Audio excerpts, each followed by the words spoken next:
This is how the artillerymen of the 92nd Assault Brigade operate. Ayer, the driver mechanic of the Gvozdika self-propelled gun, is proud of his team and his vehicle. The artillery system never lets them down. The vehicle is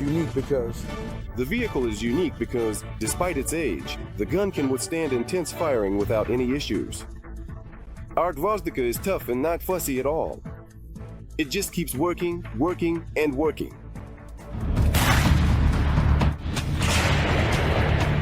Since the start of the day, there have already been 78 battles on the front line. According to the General Staff of the Armed Forces of Ukraine, most of the Russian assaults are happening in the Pokrovsk direction. Military experts say that the occupiers are suffering huge losses in this area. And this particular direction is currently one of the main priorities when it comes to depleting the manpower of the Russian occupying forces. But judging by information coming directly from the scene, the Russian occupying forces have not achieved any real tactical successes in this area. Despite enormous efforts and, accordingly, the use of frontline army aviation with FABs and KABs against the positions of the armed forces of Ukraine, as well as the use of so-called meat grinder assault tactics.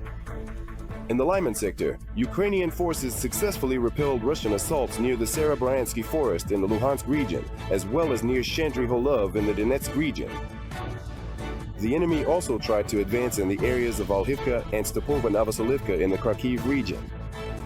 In the Kursk direction, border guards destroyed 9 shelters, 2 mortar crew positions, enemy infantry on motorcycles, and trucks carrying personnel.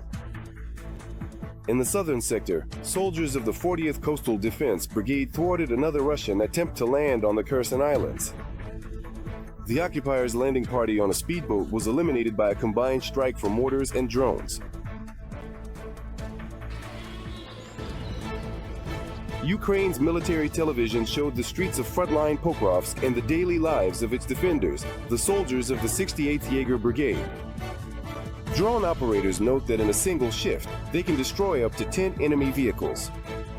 Mostly fly. Right now, we mostly fly long distances to places where Russian occupiers usually drive around in vehicles, traveling during shift changes. The total losses of the aggressor country's army since the start of the full-scale invasion have already exceeded 1,006,000 people. In the past 24 hours, 1,060 Russian soldiers were eliminated, along with 3 armored vehicles, 20 artillery systems, and dozens of other pieces of Russian equipment.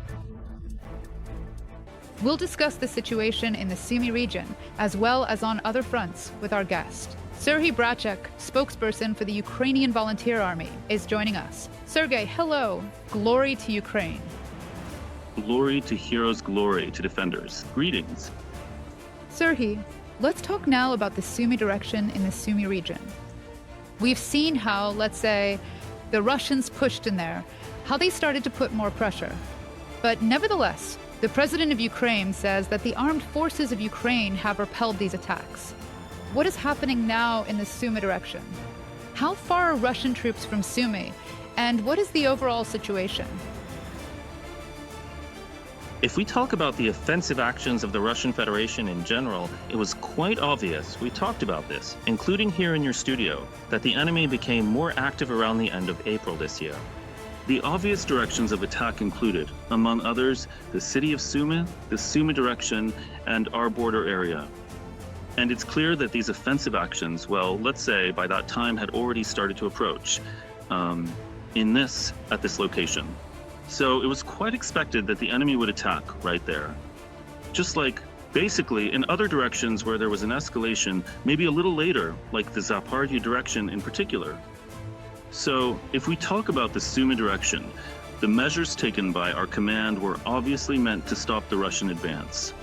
The Russians have assembled a strike group there today with the goal, first, to seize a foothold on our border, secure it, clear it, and try to expand it in order to, at the very least, accomplish the task of getting close enough to the city of Sumy to be able to apply fire pressure, using, for example, tube artillery to increase civilian casualties, to put more pressure on our troops, and, accordingly, to strengthen this foothold, which the Bunker Führer in Moscow has described as a buffer zone, some kind of buffer zone on our border, on our territory.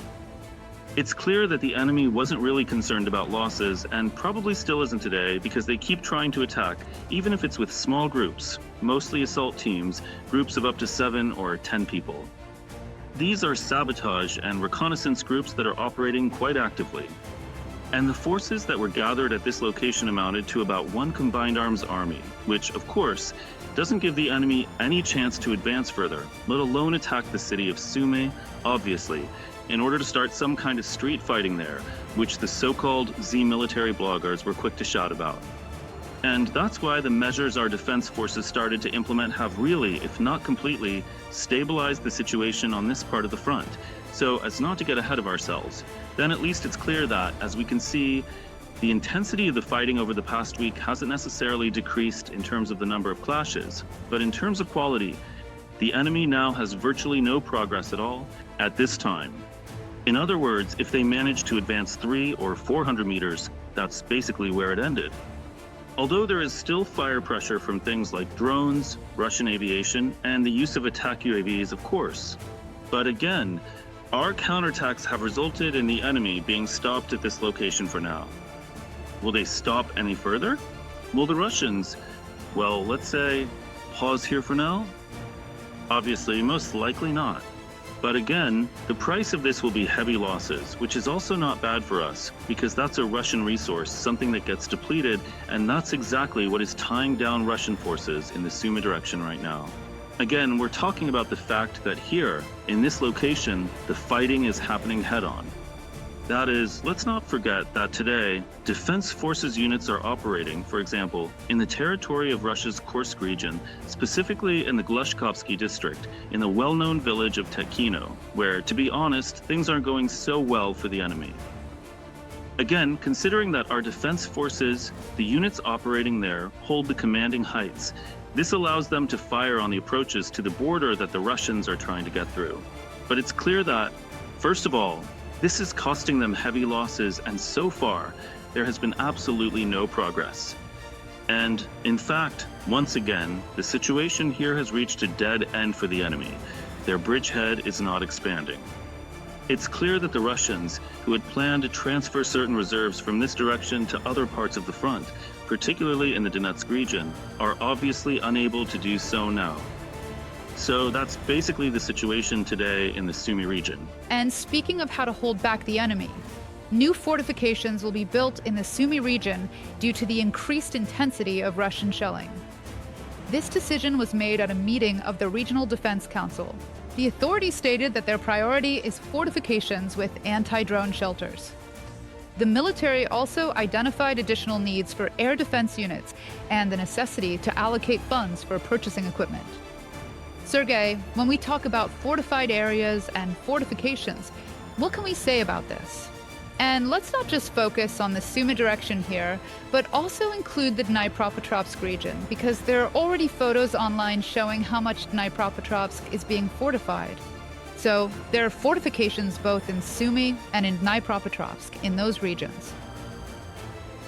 Well, actually, this is probably a response to those skeptics who are shouting that nothing exists, nothing is being built, absolutely nothing is happening. Again, just to clarify the situation, today, talking about our fortifications is probably not entirely appropriate. I'm putting it mildly because the enemy is monitoring our information space.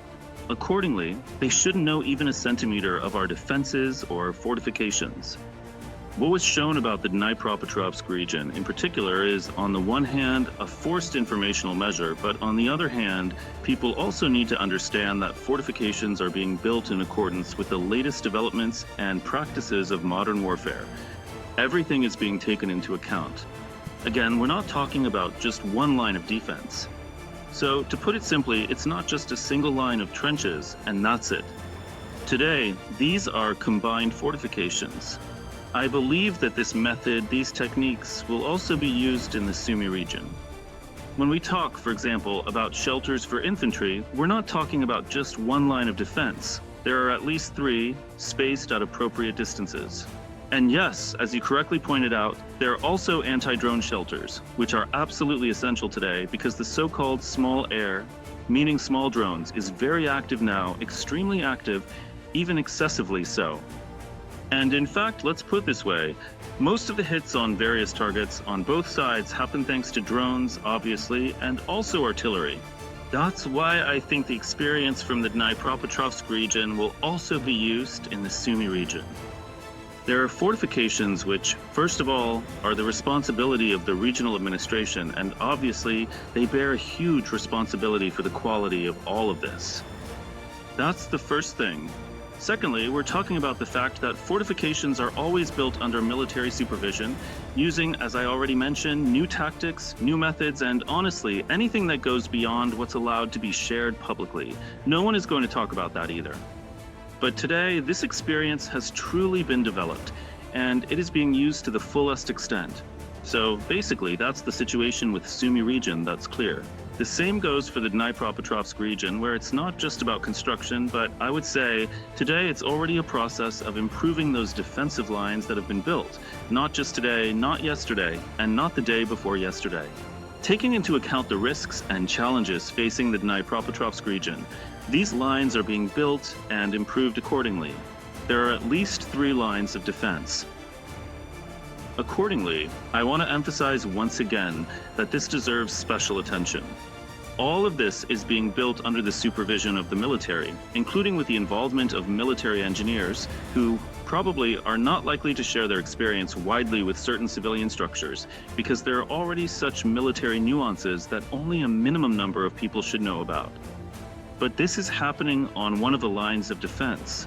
Everything else is thanks to our citizens who are working in these areas today, who are building. My deepest respect to them for their hard, courageous work because they are also working under shelling. We need to understand this as well. Every voice matters. Join our community, support independent journalism and help us bring you the truth from Ukraine. Become a member of Ukraine Today. Join us now. Serhiy, speaking of how the Russians are shelling and firing at all our positions, wherever they try to advance, I want to ask not only about their weapons, but also about those who are supporting them now. What kind of army do the Russians have right now? Are there many mercenaries from other countries among them? And what happened to the soldiers from North Korea? Well, as far as I know, the soldiers from North Korea are currently at training grounds, including in the Kursk region, where most likely they're going through another stage of coordination. There, let's say, they're preening their feathers after taking a real beating from our defense forces. You know that several thousand North Koreans were killed during the fighting. So right now, they need to get themselves back in shape. And probably they're also looking into where these North Korean army units might be used next. As for mercenaries, it's obvious and quite likely that they are present in some units. I don't think, at this point, that they have any major impact on the course of the fighting. It's also obvious that some of the best units of the Russian army have been gathered in the Sumy direction. We're talking primarily about airborne forces units. We're talking about the Marine Corps. These are the units where, overall, the recruitment is probably a bit better than in others, particularly compared to the motorized rifle units of the Russian armed forces. That's why it's clear that the enemy is trying to use those who are more skilled and better trained in the hottest spots, including in the Sumy region. And indeed, the enemy continues to search for mercenaries all over the world. In particular, this includes the African continent, where Russian recruiters are very active, and also Asia. In other words, they're trying to recruit people everywhere in order to use them, obviously, as cannon fodder. Basically, that's what they've been trying to do since the start of the full-scale invasion. Aha. Serhiy, we've seen the prisoner exchanges, unfortunately. We've seen the condition our prisoners return in from Russian captivity when people are completely unrecognizable. They change a lot. They're thin, sick. We see how they're abused in Russian captivity, but at the same time, during exchanges, we also see these Russians who come out of our captivity well-fed and satisfied, but for some reason they're unhappy on the buses that take them away. There's already a staged video where, by the sound of the engine, they're asked to show some joy about returning home. And we understand that they're not happy because they could be sent straight back to the front lines. What do you know about this? How many? How? And how quickly are Russian prisoners who have already been released from captivity sent back to the front? What information do you have about this? Well, first of all, in Russia, there are no laws stating that people who ended up as prisoners of war for one reason or another can, or are likely to be, discharged from the armed forces. They can and should undergo rehabilitation. None of that exists in Russia. I think that, at least based on the information available, many of them don't even make it home. That is, it's quite likely that they end up in so-called recovery regiments. These are the ones who were wounded. Recovery regiments are units made up of wounded soldiers who, in some cases, might not even be fully treated if the injury isn't considered too serious. For example, if someone is missing a limb, although honestly, nothing surprises me anymore. I think we might even see Russians with such injuries at the front. So basically, they go through rehabilitation at hospitals and are then sent straight back to the front lines. So it's obvious that even though those well-fed Russian faces look satisfied after being in our captivity, they're still not really happy. They really will be sent to the front, and everyone understands perfectly well how that's going to end for them. But the fact that Russian propagandists tried to copy our way of welcoming prisoners of war, well, everything that starts in Russia always ends up turning into the Communist Party of the Soviet Union. Did you see that? Seriously, it's either the sound of the engine or we have to start shouting.